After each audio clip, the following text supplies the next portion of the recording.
દોસ્તો, તો બહુ લાંબા સમય પછી આપણે બ્લોગ સ્ટાર્ટ કર્યો છે, તો ચલો તમને દેખાડવી કે આજે કારેલાનું શાક તમને દેખાડવી. બધા કહો ને તમે કડશું હોય, પણ આ બહુ મીઠું શાક બનવાનું. ચલો દેખાડવી. તો આ છે ચવાણું, જે કે બાલાજીનું છે. આપણે કોઈ બાલાજીનું કોઈ સ્પોન્સર કરતા નથી, કાંઈ નથી, બરોબર.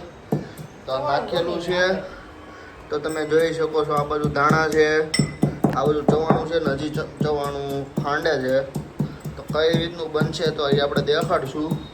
તો બન્યા રહેજો મારી સાથે બ્લોગમાં. ચાલો મળ્યા. જોઈ શકો છો આ લસણ છે, હવે લસણ કાઢવાની તૈયારી કરી રહ્યા છે. તો આપણી પેસ્ટ બનશે. અને તમે જોઈ શકતા છો કે આ કારેલા છે. તો તમે આપણે બાદ તો જો તમે આ કારેલા કોને કોને ભાવે છે એ કોમેન્ટમાં કહો. ચાલો, અને જેને કડસા લાગતા હોય એ કોમેન્ટ કરજો જરા. નો થાય કડો, અને થાય તો ખાઈ છે ને. પણ મને નથી ભાવતું. આ હું બ્લોગમાં ચોખ્ખું કહું છું, પણ મને નહીં ભાવતું, હું નહીં ખાતો.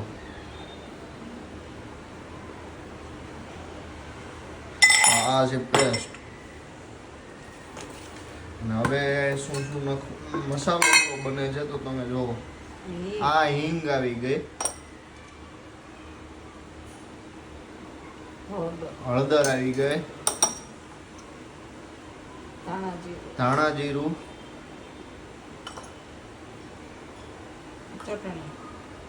અને ચટણી, તીખી તીખી ચટણી, મીઠું. હવે આવી રહ્યું છે મીઠું, જેની વગર કાંઈ. આ લીંબુ, હાજી લીંબુ ને કેવી રીતના ભૂલી ગયા. લીંબુ તો આ બધામાં લીંબુ પડે, જિંદગીમાં પડે છે લીંબુ તો. ને નમક, ખારા ખારા નમક. કઈ તો હવે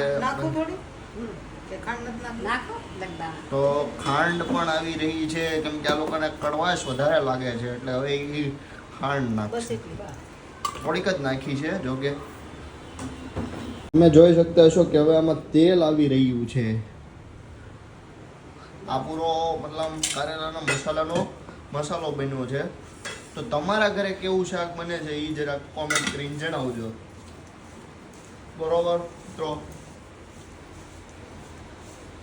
અને આજે હું એમ તો શોર્ટ વિડીયો જ બનાવું છું, પણ આજે થોડુંક મને એમ થયું કે આજે એક લોંગ બ્લોગ બનાવવી, કેમ કે કારેલાનું શાક મારા ઘરે બહુ ઓછું બને, અને એમ તો બધાના ઘરે ઓછું જ બનતું છે. એવું છે પાકું બા. તો તમે જોઈ શકતા છો કે હવે આ ભરવાની પ્રક્રિયા ચાલુ છે. નીલો હોય ઉતારો, આપડા ન ઉતારો. ના, એ થોડાક તમે બધા ફેસ રિવીલ નથી કરવા દેતા, તો પછી મેં કીધું કાંઈ નહીં, ફેસ રિવીલ નહીં કરું. બાકી મારે રીટા ફેવ જ કરવા દે. આ તેલ નખાઈ ગયું છે શાક બનાવવા માટેનું. તો આપણે જોઈ, આ તો થોડુંક ઝાઝું તેલ નથી નખાણું. એવું છે એમ ને, કાંઈ નહીં. ચલો, રાય. આ તમે જોઈ શકતા છો, રાઈ છે. બીજી આવી ગઈ હિંગ. હવે કારેલા એક પછી એક આવી રહ્યા છે. આ ભરેલા કારેલાનું શાક બનવાનું છે.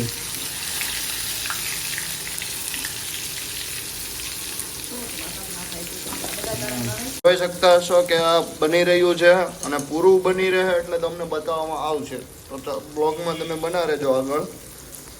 તમે જોઈ શકતા હશો અત્યારે કેવું મસ્ત લાગે છે. ટેસ્ટ તો હું નથી કરવાનો, કેમ કે મને નથી ભાવતું, એટલે. તો ચાલો મળીએ આગળ. તો આવું કંઈક દેખાઈ રહ્યું છે આ કારેલાનું ભરેલું શાક. તો તમે જોઈ શકતા હશો કે પૂરી ઉફાણ મારે છે. જોતા તો બહુ સારું લાગે છે, ટેસ્ટમાં હવે જોઈ કેવું છે. તો ચાલો હવે નેક્સ્ટ વ્લોગમાં મળીએ. તો તમે જોઈ શકતા હશો કે હવે આપણે રિવ્યુ લેવાનો ટાઈમ આવી ગયો છે. તો આજે મારા પપ્પા ખાવા બેઠા છે. તમે હવે જોઈ શકો છો. બાઈટ લે પછી આપણે પૂછ્યું કે કેવો ટેસ્ટ લાગ્યો.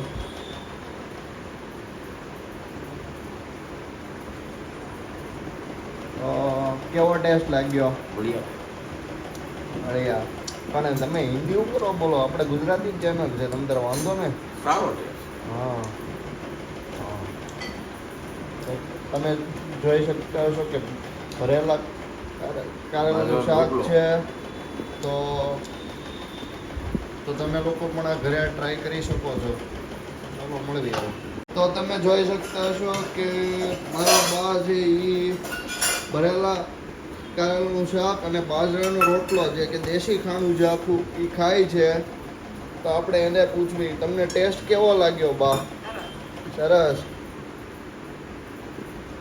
તો તમે જોઈ શકતા હશો આ છે અસલી કાઠિયાવાડી ખાણું.